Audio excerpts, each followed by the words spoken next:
Assalamualaikum warahmatullahi wabarakatuh. Kembali lagi di channel Nasihat Kehidupan Misteri. Pada video kali ini saya akan membahas tentang kehebatan leluhur Nusantara dalam candi ini. Indonesia terdapat berbagai macam candi, terutama di Pulau Jawa ada bermacam-macam candi yang tersebar dari mulai Jawa Timur sampai ke ujung barat Pulau Jawa. Namun, ada beberapa kejanggalan yang bisa dilihat di beberapa candi yang ada di Pulau Jawa. Kejanggalan terlihat dari patung dan relief yang ada.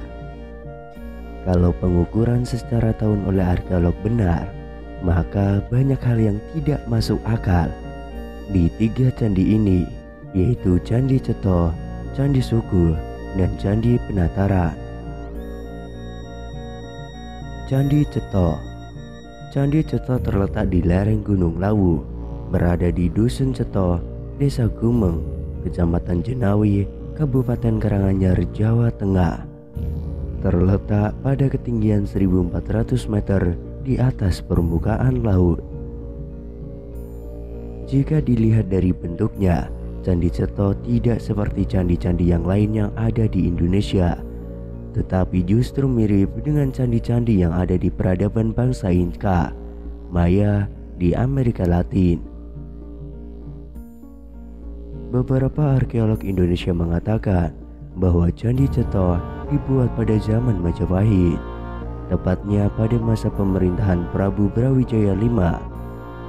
Namun jika memang benar demikian, maka ada banyak keganjilan yang dapat dipertanyakan. Antara lain, batu candi yang terbuat dari batu kali, padahal pada era Majapahit, batu candi dibuat dari batu bata merah. Kemudian dilihat dari bentuk relief di Candi Ceto, tingkat presisi dan kerapian pemahatannya masih sangat sederhana. Tidak seperti di era Majapahit yang jauh lebih detail, menggambarkan figur-figur patung ataupun relief. Hal ini mengidentifikasikan usia Candi Ceto yang lebih tua dari era Majapahit. Demikian juga patung-patung yang ada di Candi Ceto banyak menunjukkan hal-hal yang jauh lebih tua dari zaman Majapahit. Ada beberapa patung yang tidak menggambarkan orang Jawa yang ada pada masa itu.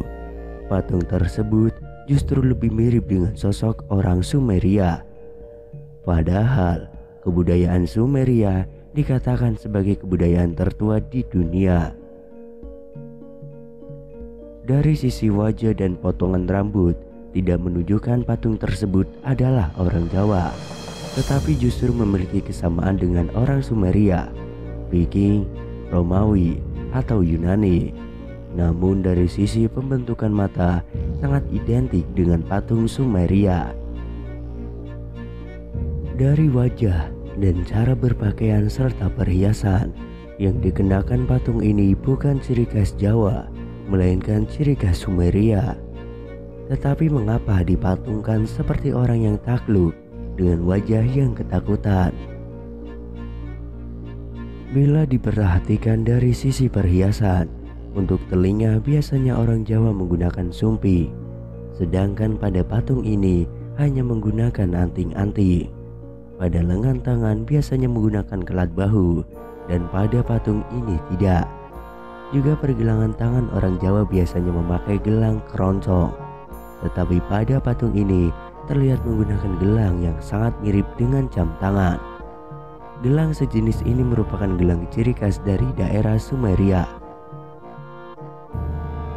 Bila kita perhatikan lebih jauh, mengapa ada patung yang pada dasarnya sangat mirip dengan orang Sumeria ada di Candi Ceto, sedangkan orang Sumeria yang menggunakan pakaian seperti itu menurut literatur yang ada di zaman 3000 sampai 4000 tahun sebelum Masehi.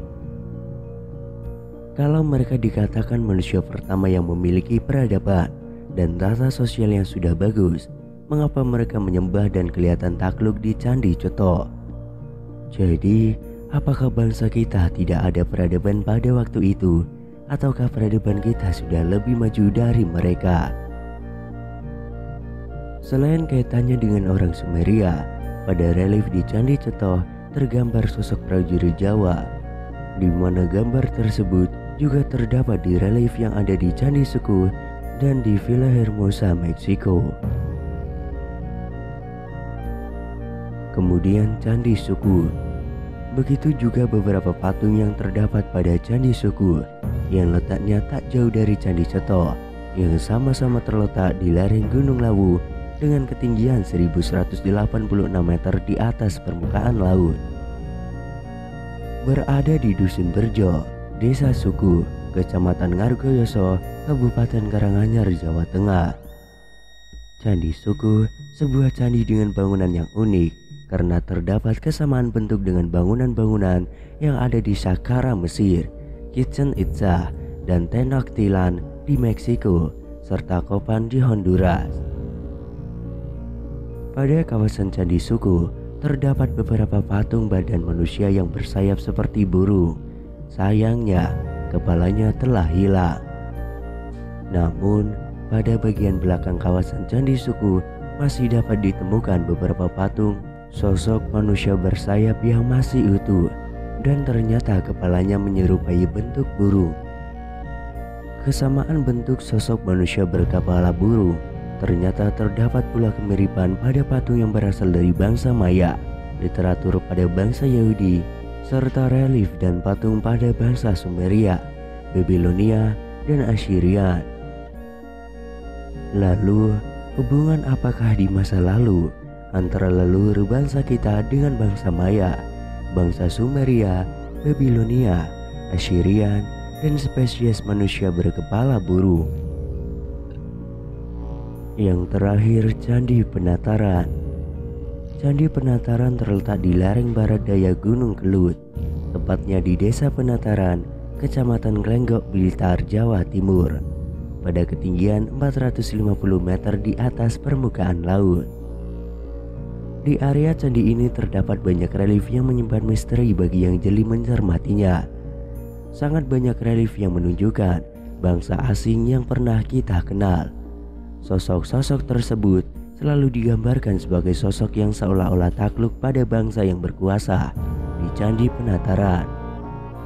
Sayangnya, sebagian relief sudah rusak, namun untungnya beberapa bagian masih dapat dikenali. Pada relief-relief yang ada di tingkat kedua bangunan Sitinggil yang ada di Candi Penataran sangat jelas menunjukkan penaklukan suatu bangsa yang mirip dengan bangsa India. Leluhur Nusantara berhasil mengambil alih salah satu kereta berkuda dan memanah ke arah lawan. Leluhur Nusantara berhasil menusuk panglima dari bangsa India di benua Amerika. Penambahan pasukan Indian untuk menyerang leluhur Nusantara. Kelihatan bala bantuan Indian terburu-buru dan berlari menuju ke medan perang. Pasukan Indian yang mempunyai kekuatan pasukan gajah, disinilah letak ukuran tahunnya. Sesaat setelah berhasil dikuasai, salah satu nenek moyang kita dinobatkan menjadi adipati di sana.